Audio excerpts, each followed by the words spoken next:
In this video, we're going to go over the use of the messaging interaction panel available to you inside the Skylight desktop interface.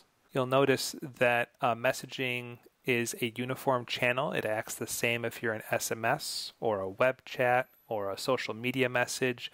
We consider them all uniform message as like a message template, so they will all look and act the same regardless of how they're signaled. You'll notice that I have a indication here of a message that's awaiting pickup, so I'm going to go ahead and click on that interaction to bring that up to the fore. You'll notice that when I do open this up, I get a central window that allows me to type back to the caller in question. You'll notice that I get information about the caller.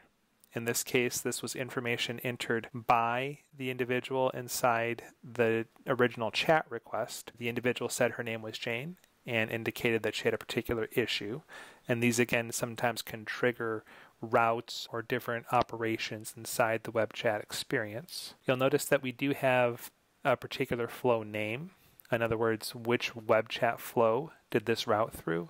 And we're also able to see the queue name. In other words, out of all the different web chat queues we have, which web chat queue did this interaction come from? These can be helpful ways for you to differentiate if the fact that your web chat is coming from a particular application or a particular part of your website, or if the website wants to put information into the chat, we can give ways for you to pass the information into the flow. The flow can route with that information and then could turn around and present that information into the platform here. You'll notice that in addition to being able to click on the chat, I have the ability to send message templates. If I click on the plus button here, you see that I've pre-programmed some messaging templates. You can absolutely configure as many of these as you would like to put inside the system, including even a quick personal greeting from the agent if you needed to.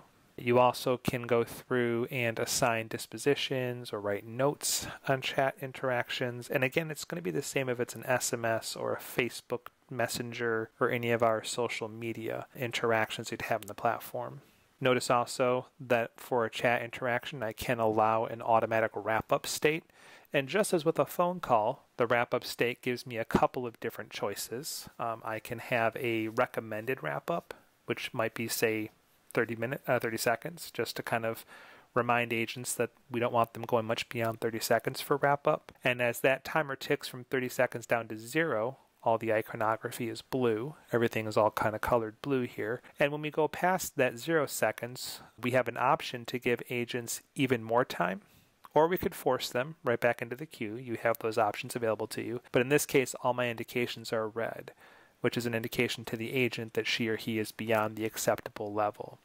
Now again, I could force the agent to have a wrap-up, or I could allow this to be optional. That can be configured on a flow-by-flow basis. And as an agent, I'm going to click on End Wrap-Up here, and that returns me back to the original opening screen for a Skylight desktop.